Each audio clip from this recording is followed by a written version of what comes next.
अस्सलामुअलैकुम, welcome to my YouTube channel learning with G. आज हमारा लेसन नंबर 6 से स्टार्ट हो रहा है। आई होप कि आपको प्रीवियस लेक्चर्स जो हैं वो समझ में आ गए होंगे।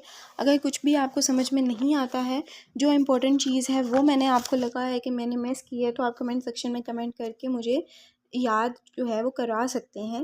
वीडियो स्टार्ट करने से पहले मैं आप सबसे रिक्वेस्ट करती हूँ कि मेरे चैनल को सब्सक्राइब करें, लाइक करें, कमेंट करें और ऑल्सो शेयर करें अपने फ्रेंड्स के साथ।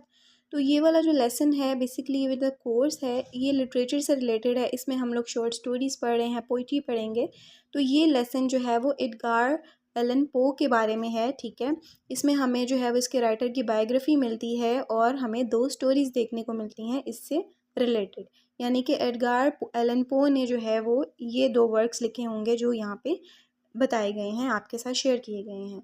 तो सबसे पहले इसकी बायोग्राफी आप लोगों ने पढ़ लेनी है। इसको आपने एग्जैक्टली याद करने की कोशिश करनी है, ठीक है। इसका कंसेप्ट लेने की ज़रूरत नहीं होती है, क्योंकि ये जो राइटर की बायोग्राफी है वो आप याद करते हो, ठीक है। अगर आपको यहाँ से मुश्किल लगेगा तो आप गूगल कर सकते हो या कहीं भी ऐसी वेबसाइट जो आपको पता है, जो आपको मटेरियल प्रोवाइड करे किसी राइटर के रिलेटेड, तो वो आप यूज़ कर सकते हो अपने लिए, ठीक है। उसके बाद सबसे पहले Edgar Allan Poe an American poet है, शॉर्ट स्टोरी राइटर है, एडिटर है, क्रिटिक है, ठीक है। एडिटर भी है, क्रिटिक भी है। Is considered as one of the leaders of American romantics. अब अमेरिकन रोमांटिक्स का वर्ड यूज़ किया, यानी कि ये 19th सेंचुरी का पोइट है, ठीक है। अब आपने एक चीज़ याद रख लेनी है कि ये अमेरिकन पोइट है, शॉर्ट स्टोरी राइटर है, ठीक है। अब हम जो आगे इसकी स्टोरी पढ़ेंगे वो भी शॉर्ट स्टोरी ही होगी, ठीक है। उसके बाद ये अमेरिकन पोइट था, एडिटर था, क्रिटिक था। यानी कि डिफरेंट वर्क्स जो होते हैं, किसी ने लिखा है कोई वर्क, तो उसके ऊपर जो है ना वो गुड एंड पॉजिटिव एंड जो नेगेटिव साइड है वो उसको डिस्कस करना उस वर्क से रिलेटेड, ठीक है। उसके बाद हमें जो है ना ये considered as one of the leaders of American romantics, यानी कि रोमांटिक टाइम पीरियड का ये पोइट देखा जाता है, ठीक है। जिस तरह से रोमांटिसिज्म में लोग होते थे उस तरह का, उस माइंड का ये पर्सन है, ठीक है। 19th सेंचुरी का ये पोइट है, सॉरी राइटर है। उसके बाद पो स्टाइल इज़ अनडिस्प्यूटली क्लासिकल। अब अनडिस्प्यूटली क्लासिकल है इसका जो स्टाइल है, राइटिंग स्टाइल है, यानी कि अपने वर्क्स में ये जो राइटिंग स्टाइल यूज़ करता है वो डिस्प्यूटली क्लासिकल होता है, ठीक है। तो यहाँ से आपने जो है ना इसकी जो भी इंपॉर्टेंट चीज़ें हैं वो आपने यहाँ से रीड आउट कर लेनी है कि एडगार एलन पो का मेजर वर्क कौन सा है, इसके राइटिंग स्टाइल के थीम्स कौन से हैं। बाकी यहाँ पे राइटिंग स्टाइल जो है वो लिखा हुआ है, ठीक है। जो भी इंपॉर्टेंट चीज़ें होंगी वो यहाँ से आपने देख लेनी है। सबसे पहला इसका वर्क है द टेल टेल हार्ट, यानी कि जो टेल कहा जाता है, टेल कहा जाता है कहना, ठीक है। कोई स्टोरी, यानी कि आप कुछ बता रहे हो, टेल कर रहे हो। टेल मतलब स्टोरी, हर्ट का मतलब है दिल। तो यानी कि heart tell the story, heart जो है वो स्टोरी कुछ बता रहा है। अब वो स्टोरी क्या बता रहा है ये वर्क हमें पढ़ने से पता चलेगा, ठीक है। अब मैं बेसिकली आपके साथ जो है वो इसकी समरी डिस्कस करती हूँ, जैसे मैंने अपनी प्रीवियस लेक्चर्स में आपके साथ समरी और थीम्स को डिस्कस किया, ठीक है। मैं थीम्स बताती हूँ या फिर स्टार्ट ऑफ द लेक्चर या फिर sorry start of the poem story या फिर एंड ऑफ द स्टोरी। तो यहाँ पे भी मैं जो है वो आपके साथ सबसे पहले कुछ थीम्स डिस्कस कर लूँगी।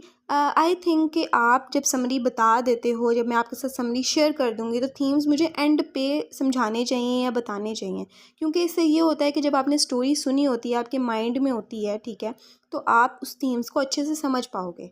तो एनीवेज़ मैं प्रेफर करती हूँ कि मैं समरी को स्टार्ट करूँ सबसे पहले, ताकि आप समरी को जो है वो देख लो कि समरी है किससे रिलेटेड।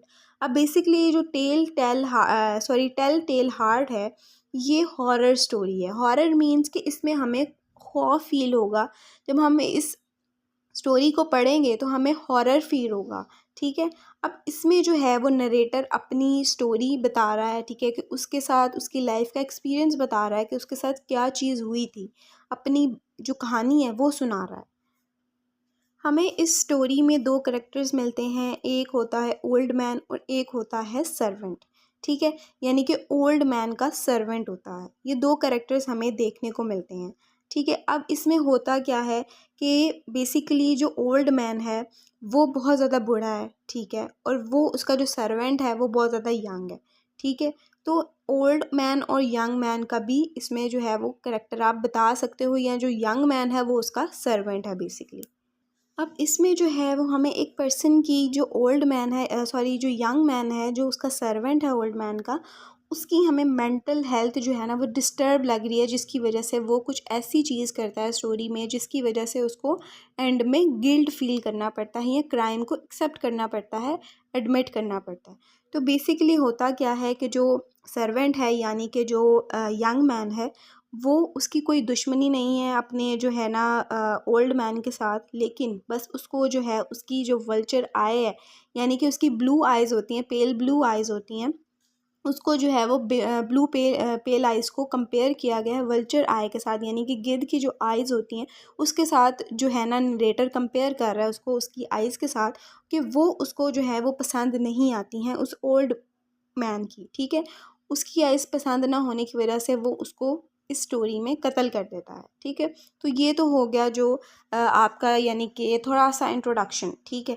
अब होता क्या है, स्टार्ट में हमें नज़र आता है कि जो अब हमें पता चल गया कि नरेटर जो है वो इस स्टोरी को ख़ुद नरेट कर रहा है और हमें जो है ना वो एक स्टोरी बता रहा है, ठीक है।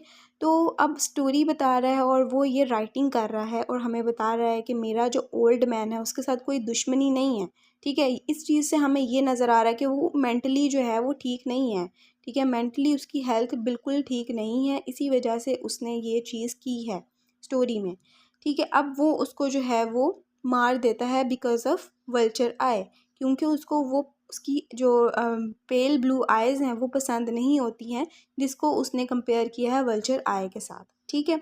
अब उसने ये भी बताया कि मेरा इससे कोई दुश्मनी नहीं है, बस इसी वजह से मैंने जो है वो उसको कत्ल किया। अब वो दोनों सेम घर में रहते हैं, ठीक है। होता ये है कि वो जो है वो ओल्ड मैन के कमरे में जाने की कोशिश करता है, रिपीट रिपीट, ठीक है। हर रोज़ जो है ना वो जाता है, ऑब्ज़र्व करता है, जाता है, ऑब्ज़र्व करता है, ठीक है।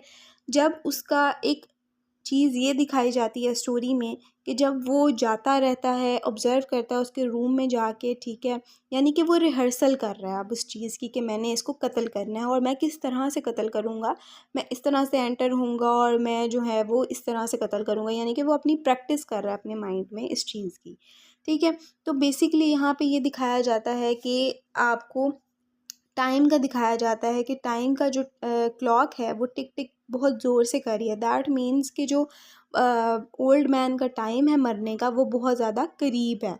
दूसरी चीज़ यहाँ पे ये चीज़ दिखाई जा रही है आप लोगों को कि जो यंग मैन है वो इनोसेंट है, यानी कि अभी तक उसने कोई क्राइम नहीं किया है, ठीक है। जब वो क्राइम कर लेगा तो वो क्रिमिनल बन जाएगा। तो ये चीज़ दिखाई जा रही है कि उसकी जो क्लॉक की टिक टिक है वो इंडिकेट कर रही है कि उसकी जो इनोसेंस है वो ख़त्म होने वाली है और वो क्रिमिनल में चेंज होने वाली है। सेकंड चीज़ मैंने आपको बताई कि जो ओल्ड मैन है उसकी जो लाइफ है वो बहुत थोड़ी रह गई है और वो डेथ के करीब है, ठीक है। तो ये चीज़ आप लोगों ने याद कर लेनी है, इस तरह की छोटी छोटी चीज़ें, ठीक है, जो आपने थीम्स में डिस्कस करनी है बेसिकली। अब क्या होता है कि वो 7 नाइट्स जो है वो ऑब्ज़र्व करता है और बार-बार जाता है और इवन कि वो घड़ी की जो क्लॉक की टिक-टिक है उसको भी ऑब्ज़र्व करता है, ठीक है। उसके बाद 8th डे में वो अपना फ़ाइनल कर लेता है कि आज रात मैं जो हूँ उसका मर्डर करूँगा या उसका कत्ल करूँगा, ठीक है। इवन कि जब वो उसको बेडशीट उसके मुंह पे डालता है और उसको मारने की कोशिश कर रहा होता है, उस ओल्ड मैन का जो हर्ट होता है वो बहुत तेज़ी से जो है ना उसकी आवाज़ उसको सुनाई दे रही होती है, ठीक है। वो फिर भी इसकी जो है ना परवाह किए बगैर उसको मार देता है, एंड टाइम तक उसके जो हर्ट की आवाज़ है वो सुनता रहता है, ठीक है। वो उसको सुनता रहता है, ठीक है। अब होता ये है कि जब वो उसको कत्ल कर देता है तो उसकी जो डेड बॉडी होती है उसको वो घर की जो फ़र्श होता है, वुडन फ्लोर होता है, उसके नीचे जो है वो उसको छुपा देता है और इस तरह का कॉन्फिडेंट जो है ना वो कॉन्फिडेंस उसके अंदर आ जाता है कि मैंने कुछ नहीं किया, ब्लड को ख़त्म कर देता है, हर चीज़ को, यानी कि रिलैक्स हो जाता है जब वो उसको कत्ल कर देता है, ठीक है। उसको ज़रा सा भी डर नहीं होता कि मतलब इसके बाद का क्या होगा, उसने नहीं सोचा होता इस सब के बारे में, ठीक है। वो इसलिए रिलैक्स होता है क्योंकि उसने उसकी डेड बॉडी को भी जो है वो छुपा दिया होता है वुडन फ्लोर के नीचे, और जो उसका ब्लड होता है उसको भी साफ़, मतलब कि सब कुछ ख़त्म कर दिया होता है कि कोई थोड़ा सा निशान भी ना रहे। अब होता है डोर बेल बजती है और पुलिसमैन आ जाता है, ठीक है। अब पुलिसमैन की यहाँ पे एंट्री दिखाई जाती है, ये एक माइनर कैरेक्टर की तरह यहाँ पे इस स्टोरी में लिया गया। पुलिसमैन जो है वो उस घर के अंदर एंटर होते हैं और वो जो है वो उसके बारे में पूछना शुरू हो जाते हैं कि आपके घर से कोई शोर की आवाज़ें आ रही थी। वो झूठ बोलता जाता है। जो भी पुलिसमैन उससे इन्वेस्टिगेशन करता है, जो भी सवाल पूछता है, तो आप वो जो है यंग मैन, जो सर्वेंट जिसने कत्ल किया है, वो झूठ बोल देता है। ठीक है, इसी तरह से ओल्ड मैन के बारे में पूछता है कि वो कहाँ पे है, तो वो कह देता है कि वो आउट ऑफ सिटी गया है, वो यहाँ पे नहीं है, इसी वजह से वो आपसे नहीं मिल सकता। हर चीज़ को वो जो है ना वो झूठ में बदल देता है। ठीक है, अब पुलिसमैन जो है वो उसके घर में आता है और जो है ना वो हमें दिखाई देता है कि वो हर रूम को जो है ना वो तलाशी ले रहे हैं। जिस तरह से पुलिसमैन का काम है, वो पूरे घर को जो है ना वो विज़िट करते हैं, देखते हैं कि कहाँ पे कोई चीज़, कोई क्लू ना मिल जाए। लेकिन जो वो यंग मैन है वो इतना कॉन्फिडेंट है कि उसको बिल्कुल रिलैक्स है कि इनको कुछ भी नहीं मिलेगा, क्योंकि उसने ऐसा कोई निशान छोड़ा ही नहीं है कि उनको मिल सके। ठीक है, इसी तरह से वो जो है ना वो इन्वेस्टिगेशन जो है वो विज़िट करते हैं रूम को। एंड में ये होता है कि जो इसका ट्रैजिक एंड इस तरह से होता है कि जो यंग मैन है वो इस तरह गिल्ट फ़ील कर लेता है, यानी कि उसको जो है ना बहुत ऊंची ऊंची आवाज़ें आना शुरू हो जाती हैं, जिसकी वजह से ओल्ड मैन की, ठीक है, उसके हर्ट की आवाज़ें उसको आना शुरू हो जाती हैं। उसने जो कत्ल किया उसके वो बहुत ज़्यादा गिल्ट फ़ील कर रहा होता है। अब उसकी जो आवाज़ है, उसका जो हर चीज़, अगर पुलिसमैन उससे बात कर रहा है तो उसको बहुत ऊंची आवाज़ वो गूंज रही है उसके कान में। ठीक है, अब जो ओल्ड मैन है उसकी आवाज़ उसके कान में गूंज रही है, उसका जो हर्ट है उसकी आवाज़ गूंज रही है। ये सारी चीज़ें जो है वो इस चीज़ को इंडिकेट कर रही हैं कि वो गिल्ट में जा रहा है, यानी कि गिल्ट फ़ील कर रहा है। ठीक है, और एट लास्ट वो इस गिल्ट की वजह से, जो गिल्ट फ़ील कर रहा है, वो एडमिट कर लेता है कि मैंने कत्ल किया है, मैंने क्राइम किया है और मैं क्रिमिनल हूँ। ठीक है, अब एंड यहाँ पे स्टोरी का हो जाता है। बेसिकली ये जो स्टोरी है वो साइकोलॉजिकल वर्क है, यानी कि उस यंग मैन की मेंटल हेल्थ ठीक नहीं होती, जिसकी वजह से वो ये काम करता है। ठीक है, क्योंकि ना ही उसको कोई दुश्मनी है, ना ही उसके साथ ओल्ड मैन ने ऐसा बिहेव या ऐसा रवैया कभी किया है कि वो उसको मारे, कत्ल करे।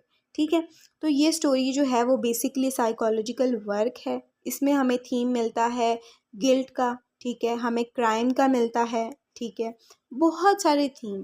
ठीक है, आप जब स्टोरी रीड करते हो उसमें से जो जो चीज़ें आप कहते हो कि ये चीज़ जो है वो डिफरेंट है, यानी कि आप इसके ऊपर बात कर सकते हो, जैसे गिल्ट। अब गिल्ट उसको फ़ील होता है और वो अपना जो क्राइम है उसको एडमिट कर लेता है। अब क्राइम क्राइम क्या है कि वो उस ओल्ड मैन का कत्ल करता है, यानी कि क्रिमिनल बन जाता है। पहले वो इनोसेंट है और फिर वो क्रिमिनल बन जाता है। अब इसमें एक थीम एक और आ सकता है, इनोसेंट वर्सेस क्रिमिनल। ठीक है, तो वो तो जितने भी आप थीम्स लेना चाहो, जितने भी लिखना चाहो आप लिख सकते हो, अगर आपको स्टोरी अंडरस्टैंड हुई है, आपको कंसेप्ट क्लियर हुआ है। मेंटल हेल्थ का जो है वो आ सकता है, थीम आप लिख सकते हो। ठीक है, old man versus young man कर सकते हो, कुछ भी आप जो है ना वो थीम लिख सकते हो, लेकिन इसका जो मेन थीम है वो गिल्ट है और क्राइम है। ठीक है, पूरी स्टोरी में आपको गिल्ट नज़र आएगा और क्राइम नज़र आएगा। उसके बाद आपने कमेंट्री पढ़ लेनी है। आई होप कि ये स्टोरी आपको क्लियर हो गई होगी जो मैंने आपके साथ शेयर की है। इसके क्वेश्चन आंसर्स आपने रीड कर लेने हैं। ठीक है, कि साउंड ऑफ हार्ट बीट किस चीज़ से सिम्बलाइज कर रहा है। ठीक है, उसके बाद मेन थीम क्या है स्टोरी का। उसके बाद ये सारी चीज़ें जो है आप लोगों ने गूगल करके, या अगर आपको स्टोरी समझ में आई है तो आप इसको आंसर करोगे। ठीक है, बहुत इजीली आप इसको आंसर कर सकते हो इन सारे क्वेश्चंस को, अगर आपको स्टोरी समझ में आई है। अगर नहीं समझ में आई है फिर आप जाके गूगल करोगे या कोई ऐसी वेबसाइट्स यूज़ करोगे जिसकी हेल्प से आपको इनके आंसर्स मिल सकें। तो आई होप कि ये सारे जो एक्टिविटी है वो आप सोल्व कर सकोगे, और मुझे कमेंट सेक्शन में आपने कमेंट करके बताना है कि हम इसको सॉल्व कर सके हैं। उसके बाद नेक्स्ट स्टोरी की तरफ आते हैं, द ओवल पोर्ट्रेट। अब इसकी समरी हम लोग सबसे पहले देख लेते हैं। ठीक है, अब बेसिकली जो ये राइटर है एडगार एलन पो, इसका हमारा जो मेजर थीम नज़र आता है हमें इसकी राइटिंग में, वो हॉरर स्टोरी है। ये स्टोरी इस तरह से नरेट करता है कि नरेटर एक तो खुद नरेट करता है उस स्टोरी को, ठीक है, अपना एक्सपीरियंस बताता है। दूसरा, ये हॉरर स्टोरीज़ को जो है ना वो लिखना पसंद कर रहा है। ठीक है, अब जो पहली हमने स्टोरी पढ़ी है क्रिमिनल वाली, वो भी हॉरर स्टोरी थी। जो ये पढ़ने लगे हैं द ओवल पोर्ट्रेट, ये भी हॉरर स्टोरी ही है। अब इसमें हमें ये एक फ्रेम स्टोरी है, यानी कि हमें स्टोरी विद इन स्टोरी मिलती है। एक स्टोरी के अंदर से हमें एक स्टोरी निकल के हमारे सामने आती है। दी ओवल पोर्ट्रेट, नाम ही से ज़ाहिर हो रहा है कि एक ओवल शेप का हमें पोर्ट्रेट मिलेगा, यानी कि फ्रेम मिलेगा जिसमें हमें पिक्चर नज़र आएगी किसी लेडी की। अब बेसिकली स्टोरी जो है वो स्टार्ट होती है, इसकी समरी मैं आपके साथ स्टार्ट करने लगी हूँ, ठीक है। अब नरेटर जो है, और इसमें 2 कैरेक्टर्स हैं, नरेटर खुद और एक सर्वेंट, ठीक है। इसमें भी सेम यही कैरेक्टर्स हैं जो पहली स्टोरी में थे। नरेटर जो है वो नरेट कर रहा है, और जो सर्वेंट है वो मतलब कि दूसरा कैरेक्टर है, ठीक है। अब होता ये है कि जो नरेटर है वो बहुत ज़्यादा ज़ख्मी है किसी वजह से, ठीक है, और मतलब कि डैमेज है, ठीक है। उसके बाद उनकी रीज़न नहीं पता कि वो क्यों डैमेज है, उसको क्या हुआ है क्या नहीं हुआ, ठीक है। अब वो जो हैं वो नरेटर और जो सर्वेंट है वो ओल्ड मैंशन, यानी कि बहुत पुराना टाइप का घर है जिसमें वो बग़ैर मतलब कि उनको इजाज़त नहीं है, यानी कि वो बग़ैर किसी वजह के जो है ना उस घर में एंटर हो जाते हैं, ठीक है। अब ओल्ड मैंशन में जब वो एंटर होते हैं तो नरेटर जो है वो किसी और तरफ जो है वो देखना शुरू हो जाता है घर को, और सर्वेंट जो है वो किसी और रूम में जाके घर का विज़िट करना शुरू हो जाता है। वो घर में जब एंटर होते हैं तो वो बहुत सारे पोर्ट्रेट्स, यानी कि बहुत सारी पेंटिंग्स जो हैं वो उस घर में देखते हैं, ठीक है। अब क्या होता है कि वो बेसिकली उस पेंटिंग को, उस पोर्ट्रेट को, जितनी भी पेंटिंग्स होती हैं उनको वो ऑब्ज़र्व करते हैं, ठीक है। जब सर्वेंट जो है वो सो जाता है, जो नरेटर है वो सारी पेंटिंग्स को ऑब्ज़र्व कर रहा होता है, ठीक है। तो बेसिकली स्टोरी भी जो है वो नरेटर ही बता रहा है, नरेट कर रहा है। तो वो अपना एक्सपीरियंस बता रहा है कि उसने उस घर में जो है वो क्या चीज़ें ऑब्ज़र्व की, क्या चीज़ें फ़ील की। अब सर्वेंट जो है वो स्टोरी में नज़र आता है कि सर्वेंट जो है वो सो गया है, और फिर जो है ना नरेटर ऑब्ज़र्व करना शुरू हो गया है पेंटिंग्स को। इसी तरह से वो ऑब्ज़र्व करता है, पूरी पेंटिंग्स सारे घर में लगी होती हैं वो देखता है, और हमें जो है वो रात का टाइम दिखाया जाता है कि वो रात के टाइम जाके, अब नरेटर भी उस घर में जाके जो है वो एक रूम में सो गया है। सर्वेंट भी सो रहा है, नरेटर भी सो रहा है। आधी रात को जब उसकी आँख खुलती है तो वो क्या करता है, कैंडल्स का जो एक होल होता है, यानी कि कैंडल्स जिसमें और ज़्यादा मतलब कि आपने देखा होगा पिक्चर, गूगल करके आप देख सकते हो, कैंडल स्टिक्स ही होती हैं जिसमें काफ़ी ज़्यादा कैंडल्स होती हैं, ठीक है। यानी कि आप ये कह सकते हो कि कैंडल पकड़ता है या कैंडल स्टिक पकड़ता है, जिसमें आपने देखा होगा एक लैंप टाइप सा बना होता है, ठीक है, जिसमें 4 से 5 कैंडल्स हमें देखने को मिलती हैं। तो वो उस कैंडल स्टिक को उठाता है या कैंडल को उठाता है, और उस घर के बाकी जो पोर्ट्रेट्स थे और जो बाकी पेंटिंग्स थी उसका विज़िट करना शुरू हो जाता है, उनकी ऑब्ज़र्वेशन करना शुरू हो जाता है, ठीक है। अब उस कैंडल लाइट में, उस कैंडल स्टिक की हेल्प से वो एक पेंटिंग को देखता है, जिसको वो सोचता है कि मैंने ये पेंटिंग पहले क्यों नहीं देखी। जब मैं आया था, जब मैंने ऑब्ज़र्व की थी ऑलरेडी सारी पेंटिंग, तब मुझे ये पेंटिंग नज़र नहीं आई है, अभी क्यों आई है, ठीक है। अब वो इतना सोच ही रहा होता है। बेसिकली वो पेंटिंग जो है वो होती है एक लेडी की। अब वो जो पेंटिंग की शेप है वो ओवल शेप है, उसकी जो पोर्ट्रेट है वो ओवल शेप की तरह बनी हुई है, ठीक है। वो फ्रेम जो है वो ओवल शेप की तरह बना हुआ है, और उसमें एक लेडी की पिक्चर है, ठीक है। अब उसको वो बहुत ज़्यादा जो है ना वो इंस्पायर होता है उस पेंटिंग से, जो है उसको बहुत ज़्यादा अच्छी लगती है, अट्रैक्टिव लगती है, वो उस पेंटिंग को जो है वो देखता रहता है। अब जब वो देखता है तो उसको एक वहाँ पे पेंटिंग के पास पड़ी बुक नज़र आती है, जिसको वो उठाता है और हमें स्टोरी पढ़ के जो है वो बताता है। अब क्या है, एक स्टोरी चल रही है, घर में एंटर हुए हैं सर्वेंट और नरेटर, और उन्होंने जाके सोए हैं, उन्होंने सारी पेंटिंग्स को ऑब्ज़र्व किया है। अब ये एक स्टोरी चल रही थी, हमें पता चल रहा था कि क्या हो रहा है स्टोरी में। होता ये है कि अब जब वो बुक पढ़ता है उसके अंदर की स्टोरी हमें बताने लग गया है। जैसे मैंने आपको स्टार्ट में बताया था कि स्टोरी विद इन स्टोरी, हमें एक स्टोरी तो बताई जा रही है, लेकिन उसके अंदर ही एक और स्टोरी हमें बताई जा रही है, ठीक है। अब वो बुक पढ़ता है, और वो जो पेंटिंग होती है उससे रिलेटेड उस बुक में लिखा होता है कि ये पेंटिंग किसकी है, या इसकी बनाने की रीज़न क्या है। जब वो बुक उठाता है तो वो उस बुक को पढ़ता है, ठीक है। उस बुक में लिखा होता है कि जो बेसिकली उस जो लेडी है उसका हस्बैंड पेंटर होता है, जिसकी वजह से उसके घर में पूरी पेंटिंग और पोर्ट्रेट्स आपको देखने को मिलते हैं, ठीक है। अब वो जब उसको पढ़ता है तो उसको पता चलता है कि जो लेडी का हस्बैंड है वो बेसिकली पेंटर है, और उसकी जो वाइफ़ है उसकी ये पेंटिंग है जिसको उसके हस्बैंड ने बनाया है। उसकी वाइफ़ को जो है वो उसकी पेंटिंग्स बनाना बहुत ज़्यादा पसंद नहीं होता है। एक दिन उसका हस्बैंड उसे अपनी वाइफ़ को बोलता है कि अब बेसिकली उस हस्बैंड ने अपनी बीवी के रिलेटेड अपनी वाइफ़ जो लेडी की पिक्चर है फ्रेम में, उससे रिलेटेड पूरी उसकी लाइफ की जो स्टोरी है वो लिखी हुई है उस बुक में, कि किस तरह से उसकी वाइफ की डेथ होती है।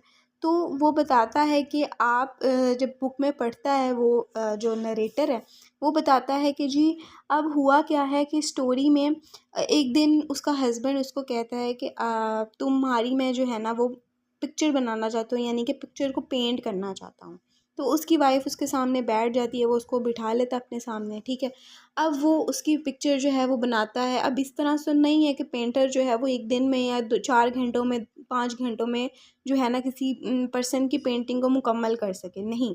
वो उसको जो है ना वो वीक्स लग जाते हैं उसकी पेंटिंग को ख़त्म करने में, और जो उसकी वाइफ है वो स्टिल उसी तरह से बैठी रहती है कि वो उसका जो हस्बैंड है उसकी पेंटिंग को कंप्लीट कर सके।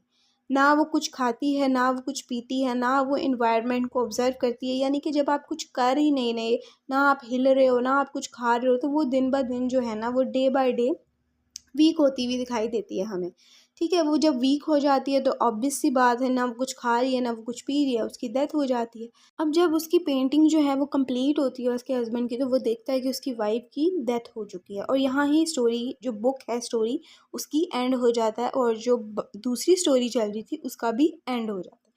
बेसिकली इसमें हमें जो है वो थीम मिलता है ऑब्सेशन का, ठीक है, कि किस तरह से जो उसका हस्बैंड है वो ऑब्सेस्ड था पेंटिंग को लेकर, ठीक है। उसने अपनी वाइफ की केयर नहीं की और पेंटिंग को बनाता रहा।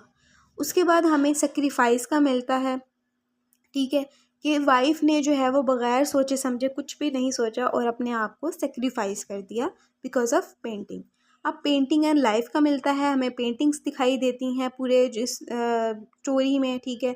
उसमें हमें डिफरेंट टाइप की पेंटिंग्स देखने को मिलती हैं, और उसकी अब आपको पता है सबको कि हर पेंटिंग को बनाने की एक रीज़न होती है, किसी वजह से उस पेंटिंग को बनाया जाता है, उसका एक बैकग्राउंड होता है, ठीक है।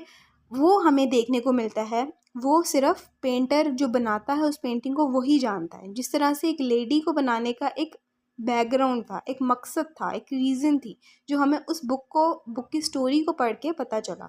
तो इसमें हमें एक थीम मिला ऑब्सेशन का, सेक्रीफाइस का, पेंटिंग एंड लाइफ का, ठीक है। अगेन वही रिपीट करूँगी, जब आपको स्टोरी समझ आ जाती है तो आप अपनी मर्ज़ी से कितने भी जितने मर्ज़ी चाहें थीम्स निकाल के लिख सकते हो, ठीक है। आगे इसकी कमेंट्री आ जाती है। ब्रीफ शॉर्ट स्टोरी है, बहुत ज़्यादा लंबी नहीं है। अगर आप मेरी वीडियो को देख के सिर्फ समरी रीड आउट कर लो और इसका अगर टेक्स्ट पढ़ना चाहो तो आप टेक्स्ट पढ़ सकते हो, क्योंकि ये इतनी ज़्यादा लंबी नहीं है, ठीक है। बहुत छोटी है, आप इसको पढ़ सकते हो, ठीक है। आपने जो है वो कमेंट्री पढ़ लेनी है ताकि आपको आइडिया हो जाए कि आपने किस तरह से पेपर में अटैम्प्ट करना है अगर कोई सवाल आ जाता है। एक्टिविटी आती है आपको meaning does this short story. अब मीनिंग क्या है इसका, ठीक है, कि क्या पो ने एडगार एलन पो ने क्या कन्वे करने की कोशिश की है थ्रू ओवल पोर्ट्रेट। इस स्टोरी के थ्रू हमें क्या बताने की कोशिश कर रहा है वो, ठीक है। How does this story explain the relationship between an artist and his subject. तो ये सारे जो क्वेश्चंस के आंसर्स हैं वो आप आई होप के दे पाओगे। लेसन नंबर 7 की तरफ आते हैं। मार्क ट्वेन जो बॉर्न हुआ था 1835 में और डेथ हुई थी 1910 में। अब इसमें जो है well known by his pen name, ठीक है। इसको पेन नेम की वजह से जो है वो ज़्यादा जाना जाता है। Is an American author and humourist. अब ह्यूमरिस्ट होता है जो फ़नी वे में, यानी कि फ़नी वे में किसी को हंसाने की वे में अपनी राइटिंग को लिखता है, ठीक है। अब ये अमेरिकन ऑथर है, ह्यूमरिस्ट है, who has won universal praise and readership for his stories of youthful adventures. अब बेसिकली इसमें जो है आपका मेजर वर्क आ जाएगा कि मार्क ट्वेन का मेजर वर्क कौन सा है, ठीक है। इसकी जो है राइटिंग स्टाइल आ जाएगी और इसका थीम आ जाएगा, ठीक है। ये जो है वो अमेरिकन पोइट है, ऑथर है, क्या क्या है, ठीक है। ये सारी चीज़ें आप लोगों ने जो है वो याद कर लेनी है एज इट इज़। उसके बाद सबसे पहला जो है इसका वर्क आता है कैनिबलिज्म इन दी कार्स। अब ये वाली जो बेसिकली स्टोरी है वो हमें जो है वो पॉलिटिकल मैन के बारे में बता रही है कि किस तरह से पॉलिटिक्स में पॉलिटिकल मैन जो हैं उनकी क्या थिंकिंग होती है और वो क्या जो है ना वो काम करते हैं अपने इस पॉलिटिक्स के प्रोफेशन में। ठीक है, अब हमें जो है वो दिखाया जाता है कि अगर हम इसकी समरी की बात करें तो हमें दिखाया जाता है कि ये जो स्टोरी है वो ट्रेन पे बेस करती है। ठीक है, ट्रेन की स्टोरी हमें बताई जा रही है कि डिफरेंट ग्रुप ऑफ पीपल जो हैं वो इस ट्रेन पे ट्रैवल कर रहे हैं। अब जब वो ट्रैवल कर रहे हैं इस ट्रेन के ऊपर तूफ़ान आता है, बहुत ज़्यादा बर्फ़ानी तूफ़ान आता है और उस ट्रेन को कहीं पे स्ट्रक हो जाती है वो, यानी कि एक सुनसान एरिया जहाँ पे कोई भी नहीं है वहाँ पे ट्रेन जो है वो स्टक हो जाती है, यानी कि फंस जाती है उनकी ट्रेन उन लोगों की। ठीक है, अब सब ऑब्वियस सी बात है, जब आप इस तरह का इन्वायरमेंट क्रिएट हो गया, आपकी जो ट्रेन है वो सुनसान एरिया में स्टक हो गई है, हर कोई अपनी लाइफ के बारे में सोच रहा है, हर कोई अपने बारे में सोच रहा है, हर कोई अपने बारे में ख़्याल जो है ना उसके स्टार्ट हो गए हैं। ठीक है, अब खाना जो है वो काफ़ी टाइम जो है ना काफ़ी दिन जो है वो उनको उधर ही स्टक रहना पड़ता है, क्योंकि कोई भी ऐसी जगह है जहाँ में वो कोई भी ना उनको कोई देख सकता है ना वो किसी को देख सकते हैं, ना उनके पास कोई खाना है जिसको वो जो है ना वो, यानी कि कोई रेस्टोरेंट वगैरह भी उनके पास नहीं नज़र आ रहे हैं। ठीक है, उनके पास कुछ भी नहीं है कि वो वहाँ से जो है ना किसी को हेल्प के लिए बुला लें या फिर कोई खाने का सामान मंगवा लें। ठीक है, अब वो ऐसा एरिया हमें दिखाया जा रहा है बेसिकली। अब उनकी जो ट्रेन है वो उस सुनसान एरिया में स्टक हो गई है और जब ज़ाहिर सी बात है जब आपके लिए कोई हेल्प के लिए नहीं आ रहा तो आपको काफ़ी दिन हो गए हैं आप वहाँ पे रह रहे हो, जो आपके पास खाने का मटेरियल था या फिर जो भी सामान था आपका वो ख़त्म हो गया है। ठीक है, काफ़ी टाइम जो कि गुज़र गया है, इसी वजह से उनका खाना भी जो है वो ख़त्म हो जाता है। अब जिसकी वजह से सब जो हैं वो एक और जो डिप्रेशन में और जो जो है ना वो माहौल अजीब सा और बुरा सा माहौल जो है ना वो वहाँ पे क्रिएट होता है, वो हमें दिखाई देता है स्टोरी में। ठीक है, अब भूख जो है वो हद से ज़्यादा सबको लगी हुई है और भूख जो है वो बढ़ती जा रही है, क्योंकि उनको नज़र ही नहीं आ रही कि क्या हम चीज़ करें कि हमें जो है ना वो फूड मिल सके। सब मैसेंजर्स जो होते हैं पैसेंजर्स जो होते हैं वो आपस में जो है ना वो कम्युनिकेशन करने लग जाते हैं, यानी कि अब आपस में जो है ना वो बातचीत करने लग जाते हैं कि अब हमें क्या करना चाहिए फ़र्दर, हम किस तरह से अपनी हेल्प कर सकते हैं, कोई हमारी हेल्प करे या हमारी किस तरह से कोई हेल्प कर सकते हैं, क्योंकि अब उनके पास खाने को कुछ भी नहीं है। ठीक है, तो सब पैसेंजर्स क्या करते हैं कि वो एक प्लान करते हैं कि हम जो है वोटिंग करेंगे। ठीक है, अब वोटिंग करेंगे और एक पर्सन जो है उसमें से जो सिलेक्ट होगा उसको सेक्रीफाइस करना पड़ेगा, यानी कि उसको सेक्रीफाइस करना पड़ेगा, उसको हम खाएंगे। ठीक है, तो वो सारे जो हैं वो उस वोटिंग करते हैं और एक जो है ना वो पर्सन को डिसाइड करते हैं कि हम इस पर्सन का जो है ना उसको खाएंगे। ठीक है, ताकि हम बाकी लोग जो हैं वो ज़िंदा रह सकें, एक पर्सन को सेक्रीफाइस करना पड़ेगी अपनी लाइफ। ठीक है, तो बेसिकली ये स्टोरी जो है वो इन सारी चीज़ों के रिलेटेड जो है वो हमें घूमती हुई दिखाई देती है कि हम एक ट्रेन देखते हैं, ट्रेन जो है वो एक ऐसी जगह में तूफ़ान की वजह से स्टक हो गई है जहाँ से निकलना इम्पॉसिबल है, यानी कि कोई भी इनके आसपास नहीं है, उनका फूड ख़त्म हो जाता है, जिसकी वजह से वो आपस में जो है वो बातचीत शुरू करते हैं और एक डिसीजन लेते हैं कि हम वोटिंग करेंगे और वोटिंग के थ्रू जो है हम लोग देखेंगे कि कौन से पर्सन को सेक्रीफाइस करना पड़ेगा। जब भी वो एक पर्सन को चूज़ करते हैं तो ऐसा दिखाई देता है कि वो आपस में आर्ग्यूमेंट करते हैं, यानी कि बहस करते हुए दिखाई देते हैं कि ऐसा नहीं ऐसा होना चाहिए था, वैसा नहीं वैसा होना चाहिए था, तो आर्ग्यूमेंट करना शुरू हो जाते हैं, यानी कि बहस करना शुरू हो जाते हैं जब भी वो कोई पर्सन को चूज़ करते हैं। तो बेसिकली जो है वो इसमें हमें सियासतदानों के बारे में दिखाया जा रहा है, पॉलिटिकल मैन के बारे में दिखाया जा रहा है कि जिस तरह से वो अपने बुरे रवैये की वजह से इंसानों की ज़िंदगियां ख़राब करते हैं या इंसानों की ज़िंदगियों से खेलते हैं। वो सिर्फ़ अपना सेल्फ़िश एटीट्यूड को शो कर रहे होते हैं कि हमारा इसमें फ़ायदा है तो हम ये बात करेंगे और हम इस काम को करेंगे। ठीक है, अगर उनका उस चीज़ में फ़ायदा नहीं होता तो वो ऑब्वियस सी बात है वो नहीं बोलते हैं। जिस तरह से वो ट्रेन में रहे हैं और उन्होंने डिसाइड किया कि वो वोटिंग करेंगे, जिस तरह से सियासतदान पॉलिटिकल मैन करता है कि आप वोट करो। ठीक है, वोटिंग स्टार्ट कर देते हैं किसी भी चीज़ में, वो कोई भी चीज़ हो वो वोटिंग स्टार्ट कर देते हैं। इसी तरह से एक और चीज़ अगर आप देखो इस स्टोरी में, जैसे मैंने आपको बताया कि वो जब चूज़ करते हैं एक पर्सन को तो वो आर्ग्यूमेंट करते हैं। इसी तरह से सियासतदान भी जो हैं वो कोई चीज़ अगर चूज़ करते हैं तो वो अगर उनको लग रहा होता है कि ये चीज़ हमारे फ़ायदे की नहीं है, हमारे फ़ायदे की नहीं है या हमारे लिए नहीं है, तो वो क्या करते हैं कि वो उस पे आर्ग्यूमेंट शुरू कर देते हैं, उस पे बहस करना शुरू कर देते हैं। जिस तरह से अगर आप न्यूज़ वगैरह सुनते हो तो आपने देखा होगा कि जो पार्टी जो है वो एक साइड पे होती है, यानी कि अगर कोई इमरान खान की साइड पे है तो सारे, अगर कोई इमरान खान को कोई गलत कह रहा है तो सारे उसमें आर्ग्यूमेंट या बहस शुरू कर देते हैं। तो ये बेसिकली हमें जो राइटर है मार्क ट्वेन, ये हमें एज अ टोंट ये स्टोरी सुना रहे हैं, एज अ टोंट वे में हमें पॉलिटिकल मैन के बारे में बता रहे हैं, जिस तरह से पॉलिटिक्स में होता है। एक सियासतदान जो है वो क्या करता है अपनी सियासत में रहने के लिए, अपने फ़ायदे देखता है, अपनी सेल्फिशनेस को शो करता है। तो ये स्टोरी जो है वो इस चीज़ की तरफ इंडिकेशन देती है हमें।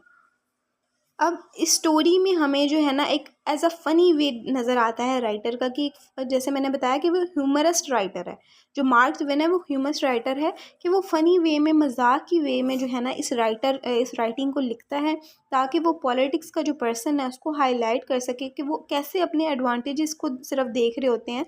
उनके अंदर कोई ह्यूमैनिटी नहीं होती है, उनके अंदर कोई भी जो है ना एक ह्यूमन के अंदर जो क्वालिटीज़ होती हैं वो उनके अंदर नहीं होती हैं।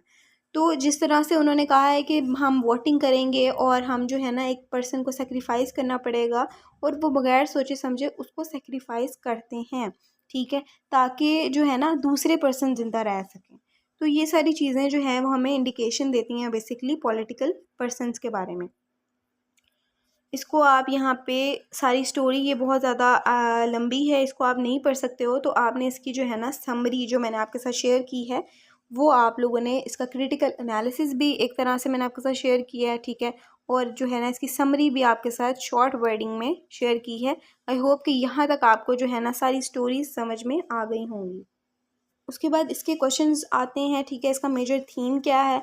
अब इसका मेजर थीम क्या होगा, वोटिंग, ठीक है, वोटिंग हो सकता है, सेक्रीफाइस हो सकता है, ठीक है, इसी तरह से और भी बहुत सारे जो हैं इसमें थीम्स निकाल सकते हो आप लोग। अब आती है हमारी नेक्स्ट स्टोरी, अ डॉग्स टेल। अब टेल क्या है, स्टोरी, ठीक है, कहानी सुनाना। डॉग जो है वो अपनी टेल सुना रहा है, अपनी कहानी सुना रहा है। अब इसकी अगर हम समरी देखें तो इसमें हमें एक डॉग नज़र आता है, जिसकी हमें, जो खुद नरेटर है, ठीक है, वो खुद नरेट कर रहा है अपनी स्टोरी, अपनी लाइफ की जो एक्सपीरियंस है उसको हमें बता रहा है कि उसने अपनी लाइफ में क्या क्या चीज़ें जो हैं वो फेस की हैं। अब बेसिकली ये जो डॉग है वो गर्ल है, यानी कि वो पपी है, ठीक है। अब वो पपी है, वो अपनी पेरेंट्स के साथ रहती है। उसकी जो मदर है वो लैंड लेडी है, यानी कि वो जो है ना वो काम करने के लिए जाती है, ठीक है, और उसका जो फादर है वो गांव का केयर टेकर है, यानी कि अब गांव की रखवाला है, ठीक है। मदर जो है वो बहुत सारे जो, क्योंकि वो बहुत ज़्यादा उसका जो है ना उठना बैठना है ऐसे लोगों के साथ। अब बेसिकली किसी इंसान की नहीं, किसी डॉग की बात की जा रही है, तो आपने जो है ना अपने माइंड में डॉग को ही रखना है। तो जो मदर है, यानी कि डॉग की जो मदर है, पपी की जो मदर है, वो बहुत ज़्यादा जो है ना वो वेल मैनर्ड वर्ड जो है वो लोगों से सीखती है, और लोग जो है ना वो सारे गाँव के बहुत ज़्यादा इम्प्रेस होते हैं उससे, क्योंकि वो बहुत ज़्यादा ना जो है अच्छी लैंग्वेज या अच्छे वर्ड्स बोल रही होती है, जिसकी वजह से वो बहुत ज़्यादा प्राउड फील करते हैं हर गाँव का पर्सन, ठीक है। अब जो उसकी मदर है उसको किसी और घर में शिफ्ट होना पड़ता है, जिसकी वजह से वो बहुत ज़्यादा सैड होती है। अपने बच्चे को भी, जो पपी है उसको भी जो है ना वो एक मैसेज देती है कि ठीक है मैं जा रही हूँ, या बहुत ज़्यादा अपनी सैडनेस को शो कर रही है। जब वो उस घर में जाती है पहले तो वो बहुत ज़्यादा ऑब्ज़र्व करती है, मतलब कि एक नया एनवायरनमेंट है उसके लिए, हर चीज़ नई है।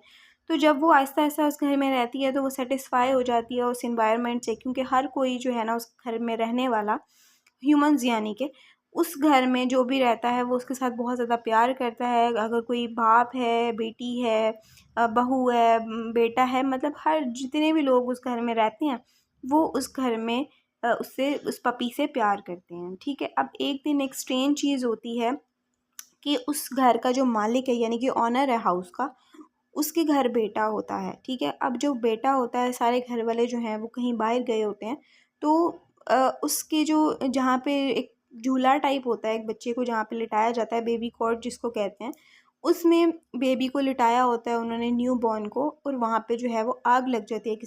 किसी रीज़न की वजह से जो है वो वहाँ पे उस बेबी कॉट में आग लग जाती है, और जो पपी है जो उसकी घर पे रहने के लिए आया होता है, वो जो है वो उस बेबी को सेव करता है, उस आग से निकालता है, अपनी जान की परवाह किए बगैर उस बेबी की जो है ना उसकी लाइफ को सेव करता है। ठीक है, उसके बाद क्या होता है कि जब उसके घर वाले ऑनर जो हैं वो ये चीज़ देखते हैं तो उनको सच नहीं पता होता, तो वो लोग क्या करते हैं कि वो समझते हैं कि ये सब कुछ जो है वो इस पपी की वजह से हुआ होगा, इसी वजह से वो उसको जो है ना वो सज़ा एज अ पनिशमेंट उसको मारते हैं। ठीक है, उसको मारते हैं, उसको बहुत बुरा भला कहते हैं, उसको गालियाँ देते हैं, बहुत कुछ उसको जो है ना फेस करना पड़ता है। ठीक है, अब वहाँ पे क्या होता है कि कुछ टाइम बाद खैर हमें नज़र आता है कि वो उनके सच पता चल जाता है कि ये हमारे बच्चे का जो सेव किया, हमारी लाइफ बच्चे की, वो इसी पपी ने की थी। तो खैर वो जो उनका रवैया होता है, उनका जो बिहेवियर होता है उस पपी के साथ, वो दोबारा से नॉर्मल हो जाता है, वो लव की तरफ आ जाता है। अब होता ये है कि कुछ टाइम बाद जो पपी है उसका भी एक न्यू बेबी होता है उस घर में। जब वो दूसरे घर में आया होता है, उन घर में उसका एक जो है ना वो बच्चा होता है। तो उनके घर में जो है वो साइंटिस्ट आते हैं, और उस पपी जो मदर होती है उसका बेबी जो है ना, न्यू बॉर्न बेबी जो उसका हुआ होता है उस घर में आके, उसको साइंटिस्ट ले जाते हैं एक्सपेरिमेंट करने के लिए। और जब वो एक्सपेरिमेंट करते हैं तो आपको पता है कि जिस तरह से साइंटिस्ट एक्सपेरिमेंट करते हैं, कुछ उनके एक्सपेरिमेंट्स जो हैं वो काम कर जाते हैं और कुछ जो हैं वो नहीं ठीक हो पाते। तो इसी तरह से वो जब एक्सपेरिमेंट करते हैं उस पपी के साथ, उस डॉगी के साथ, तो उसके बच्चे के साथ, तो वो मर जाता है। तो जब वो पपी जो है वो बहुत ज़्यादा मतलब कि जो अपने घर को छोड़ के किसी और घर में शिफ्ट हुई थी, वो बहुत ज़्यादा अपसेट होती है ये चीज़ देख कर कि जिस तरह से मैं मतलब डॉग होकर, मैं एनिमल होकर मैंने ह्यूमन के बच्चे को बचाया, लेकिन जो ह्यूमंस हैं वो किसी चीज़ की परवाह नहीं करते और एनिमल्स को मार देते हैं। ठीक है, उनको उनकी लाइफ या उनके इमोशंस की वैल्यू का नहीं पता होता या उनकी कदर नहीं होती है। वो सिर्फ अपने फ़ायदे के लिए जो है ना वो एनिमल्स को यूज़ करते हैं, और अगर वो मर भी जाएं तो उनको कोई फ़र्क नहीं पड़ता है। ठीक है, उनको कोई कदर नहीं होती है कि अगर इसकी लाइफ जो है वो ख़त्म भी हो रही है। अगर वो अपनी बात बताती है कि मैं थी तो मैंने जो है वो इंसान के बच्चे को, अपने हाउस के ऑनर का जो बच्चा था न्यूबॉर्न, उसको मैंने बचाया अपनी लाइफ की केयर किए बगैर। तो जो इंसान है वो फीलिंग्स को, इमोशंस को नहीं देखता। बेसिकली वो जो पपी था वो लॉयल था अपने हाउस के साथ, लेकिन जो ह्यूमंस होते हैं वो लॉयल नहीं होते हैं। अब इसका आपका थीम ये भी आ सकता है, लॉयल्टी वर्सेस नॉन लॉयल्टी, कि पपी जो है, जो एनिमल है, वो लॉयल दिखाया जा रहा है और जो ह्यूमंस हैं वो नॉन लॉयल दिखाए जा रहे हैं, यानी कि वो लॉयल नहीं है। ठीक है, किसी के साथ भी, अगर वो एनिमल्स के साथ भी लॉयल नहीं है तो वो किसी और पर्सन के साथ भी जो है वो लॉयल नहीं है। वो अपना फ़ायदा देखते हैं, अपना एडवांटेज देखते हैं, और बस। तो बेसिकली इस स्टोरी की हेल्प से जो हमें मार्क ट्वेन है वो बताने की कोशिश कर रहा है कि एनिमल्स के भी इमोशंस होते हैं, उसकी फीलिंग्स होती हैं, जिसकी वजह से जो डॉग है उसने ये स्टोरी नरेट की है। अब ऐसा तो नहीं है कि डॉग ने पकड़ के राइटिंग करना शुरू कर दिया। ऑब्वियस सी बात है कि मार्क ट्वेन ने ही इस स्टोरी को नरेट किया है, और वो बेसिकली हमें एनिमल के इमोशंस के बारे में बता रहे हैं कि उनकी भी कोई फैमिली होती है। ऐसा नहीं है कि उनकी कोई फैमिली नहीं है, उनकी कोई इमोशंस नहीं है, उनको हर्ट नहीं होता। अगर हम किसी डॉग को जो है वो एज अ पेट हम अपने घर में लेकर आते हैं, एज अ कैट को हम लोग लेकर आते हैं, तो ऐसा नहीं है कि उनकी इमोशंस नहीं है या उनको कोई चीज़ हर्ट नहीं होती है। अगर हम उनको कोई बात से मना करते हैं, रोकते हैं, तो उनको भी हर्ट होता है, उनके भी इमोशंस होते हैं, उनकी भी फीलिंग्स होती हैं जो हर्ट होती हैं। तो बेसिकली इसमें हमें जो है वो एनिमल्स की फीलिंग्स और इमोशंस के बारे में बताया जा रहा है कि जिसको ह्यूमंस जो हैं वो हर्ट करते हैं। अच्छा, अब इसकी जो एक्टिविटीज़ हैं वो आ जाती है। ठीक है, who is the narrator in the dog's tale. अब नरेटर कौन है? डॉग खुद जो है वो नरेटर है। Discuss the mother dog character. Mother dog का क्या कैरेक्टर है? ठीक है, वो आपने बताना है कि वो जो है वो लैंड लेडी है, ठीक है, वो गांव में इस तरह से प्राउडी वुमेन के तौर पे उसको लिया जाता है क्योंकि उसको बहुत सारे वेल मैनर्ड वर्ड्स आते हैं, ठीक है। और फिर वो दूसरे घर में उसको शिफ्ट करना पड़ता है। जो कुछ लोग हैं वो उसको पसंद कर लेते हैं, और यानी कि कुछ ऐसा आपने देखा होगा जैसे कि पेट की तौर पे डॉग्स को ख़रीद लिया जाता है, तो इसी तरह से उसको भी ख़रीद लिया जाता है और उसको अपना घर छोड़ के किसी दूसरे घर में शिफ्ट करना पड़ता है। तो आपने मदर डॉग से रिलेटेड जितनी भी कहानी है, यानी कि ये पूरी कहानी ही मदर डॉग से रिलेटेड है, तो आपने इसका करेक्टर में वो सारी बातें कर देनी है। और भी जो क्वेश्चंस हैं आपने जो है वो बता देने हैं। अब ये कॉमिक स्टोरी है, ज़ाहिर सी बात है डॉग कभी भी जो है वो नरेट नहीं कर सकता, तो ये कॉमिक भी है, ठीक है। फॉर एडिशनल स्टडी, अब अगर आप जो है वो एडिशनल स्टडी करना चाहो तो इसको भी आप जो है वो रीड कर सकते हो। अब the story of bad little boy, basically mark Twain ने 2 स्टोरीज लिखी थी, बैड लिटिल बॉय और गुड लिटिल बॉय। अब जो है वो इसमें आपके साथ जो है ना बेसिकली एक ही स्टोरी को डिस्कस किया गया है, story of bad little boy. तो मैं भी सिर्फ आपको इसी के बारे में ही बताऊंगी। अब एक बार क्या होता है कि एक नॉटी लिटिल बॉय होता है जिसका नाम है जिम, ठीक है। अब हमें मार्क ट्वेन ये बताता है कि मोस्ट बैड बॉयज़ जो होते हैं उनका नाम जेम्स होता है, लेकिन इस स्टोरी में जो बैड बॉय है उसका नाम जिम रखा गया है। अब हमें जो है वो संडे स्कूल बुक में ये करेक्टर दिखाया जाता है बैड लिटिल बॉय का, जिसका नाम है मोस्टली जो है वो संडे स्कूल बुक्स में जेम्स के नाम से बैड लिटिल बॉयज़ को दिखाया जाता है, लेकिन मार्क ट्वेन ने इस स्टोरी में हमें इस बैड बॉय का नाम जिम बताया है। अब क्या होता है कि जैसे हम संडे स्कूल बुक क्या है जिसमें हमें जो है ना मॉरल एथिक्स के बारे में बताया जाता है कि आप क्या चीज़ आपके लिए ठीक है और क्या चीज़ आपके लिए नहीं ठीक, ठीक है। आपने देखा होगा कि क्रिश्चियंस जो हैं वो संडे स्कूल्स बुक पे बिलीव करते हैं, ठीक है।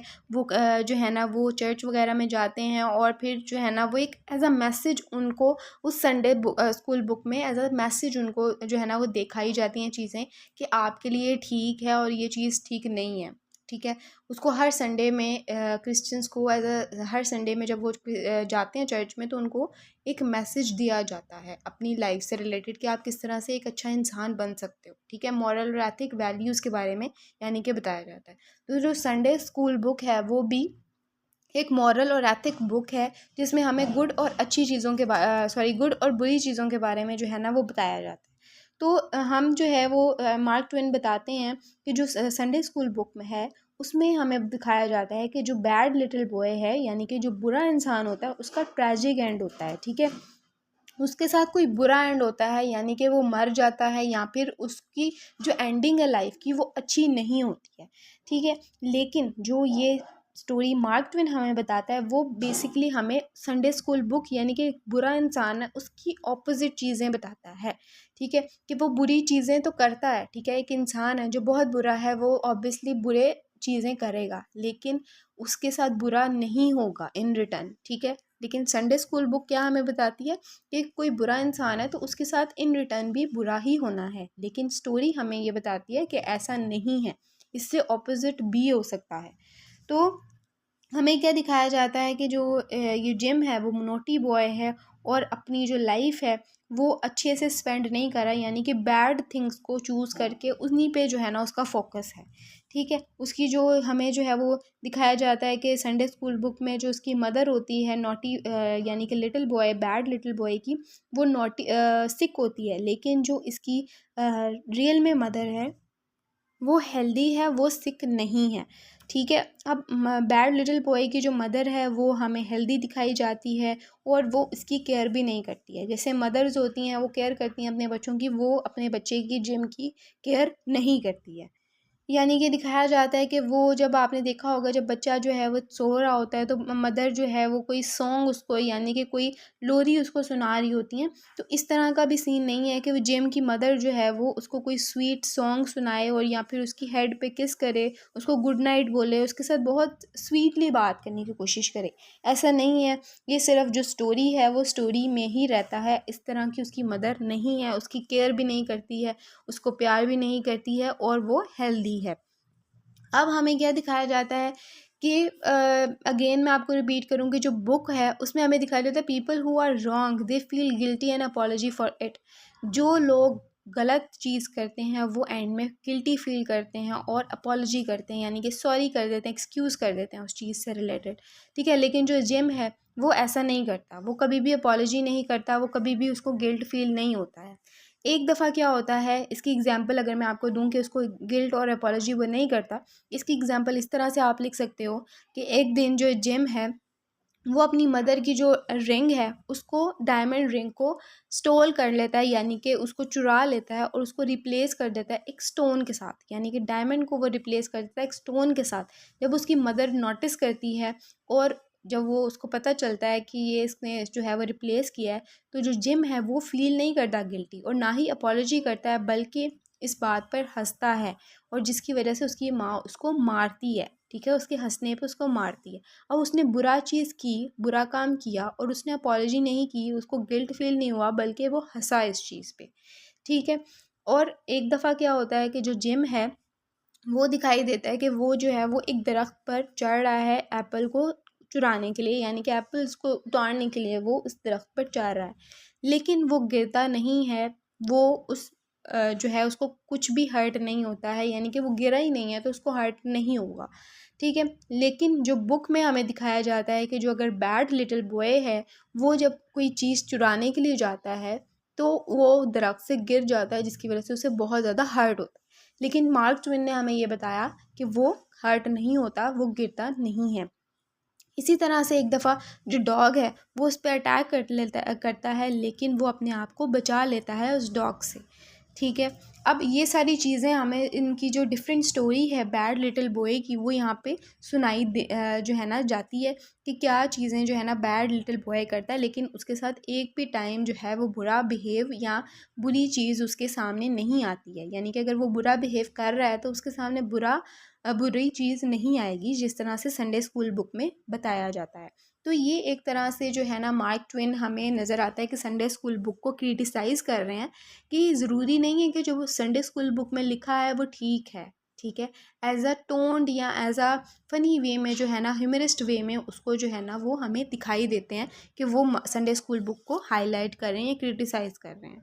अब एक दफ़ा एक स्टोरी सुनाई जाती है कि जिम जो है वो पेन नाइफ़ को छुपा लेता है और किसी और गुड बॉय की, जो अच्छा बॉय होता है, जो फॉलो करता है मॉरल और एथिक्स को, ठीक है, जो अपने उसको पता है कि किसके साथ मैंने किस तरह से बात करनी है, उसको हर चीज़ के बारे में नॉलेज है, क्योंकि वो गुड बॉय है, ठीक है, वो कोई भी बुरा काम नहीं करता, किसी को तंग नहीं करता, वो नॉटी नहीं है। वो जेम जो है वो नॉटी बॉय जो है वो गुड बॉय की पेन नाइफ को चुरा के उसकी कैप में छुपा देता है, ठीक है। जिसकी वजह से क्या होता है कि पीपल, जो सारे लोग होते हैं, वो उस गुड बॉय को पकड़ते हैं, मारते हैं बहुत ज़्यादा, ठीक है, और उसको ब्लेम करते हैं कि तुमने हमारी ये जो पेन नाइफ है वो चुराई है।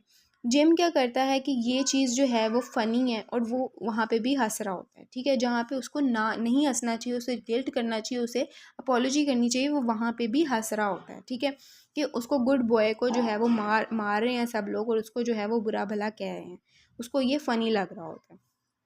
इसी तरह से वो बहुत सारी जो है ना वो बुरी चीज़ें करता है और वो हंसता है, या फिर उसको कोई भी हर्ट नहीं होता, वो कोई भी उसको पेन नहीं होती है। इसी तरह से वो एक दिन जो है ना बैड लिटिल बॉय हमें नज़र आता है कि वो बोटिंग करने के लिए जाता है, फ़िशिंग करने के लिए जाता है, ठीक है, और हमें दिखाया जाता है कि संडे स्कूल बुक में जो बैड लिटिल बॉय है वो बोटिंग करता हुआ या फ़िशिंग करता हुआ उस पानी में डूब जाता है, लेकिन इस तरह से नहीं होता है। मार्क ट्वेन हमें ये स्टोरी में दिखाते हैं कि वो कुछ भी, यानी कि वो मज़े से बोटिंग करता है, मज़े से फ़िशिंग करता है और वापस आ जाता है। अब जब वो जिम बड़ा होता है तो हमें दिखाया जाता है कि जिम जो है वो और भी ज़्यादा वर्स हो गया है, ड्रंक करता है, फैमिली को मारता है, लोगों को मारता है, लोगों को चीट करता है, and respected member of society, और जो मेंबर ऑफ़ सोसाइटी हैं उनके साथ मिसबिहेव करता हुआ दिखाई देता है, यानी कि वो और भी ज़्यादा वर्स हो गया है, ठीक है, और भी ज़्यादा जो जैसे जैसे वो बड़ा हो रहा है, ग्रो अप हो रहा है, तो वो बुरा दिखाई दे रहा है कि वो दिन ब दिन और बुरा होता जा रहा है, क्योंकि उसके साथ कभी भी अच्छा बिहेव, यानी कि अगर वो बुरा कर रहा है तो उसके साथ कभी भी बुरा नहीं हुआ, जिसकी वजह से उसको गिल्ट फील हो या उसको रियलाइज़ हो कि मैं यहाँ पे गलत हूँ, ठीक है। वो जब भी किसी के साथ बुरा करता है उसके साथ इन रिटर्न अच्छा ही होता है। तो जो जिम है उसने लकी लाइफ यानी कि अच्छी लाइफ जो है ना, लकी लाइफ गुजारी है as compare to good little boy. ठीक है, तो बेसिकली इसमें जो राइटर है, मैंने आपको जैसे पहले बताया, जो मार्क ट्वेन है, वो हमें ह्यूमरस्ट वे में दिखाने की कोशिश कर रहे हैं, कि क्रिटिसाइज़ करने की कोशिश कर रहे हैं संडे स्कूल बुक को, कि जो गुड है वो हमेशा ऐसा नहीं हो सकता कि हर जो अच्छा इंसान है, जो अच्छी चीज़ें करता है, यानी कि वो 5 वक्त की नमाज़ पढ़ता है, तो उसको इन रिटर्न में जो है ना वो उसका अच्छा रिवॉर्ड मिलेगा। नहीं, उसको बुरा रिवॉर्ड भी मिल सकता है। ठीक है, और जो बुरा इंसान है उसको जो है वो अच्छा रिटर्न भी मिल सकता है। ज़रूरी नहीं है कि उसको हर टाइम जो है वो बुरा रिवॉर्ड ही मिले। आई होप कि ये सारी स्टोरी जो है वो क्लियर आपको हो गई होगी। अगर आप यहाँ से पढ़ना चाहें तो इसकी टेक्स्ट आप रीड कर सकते हैं।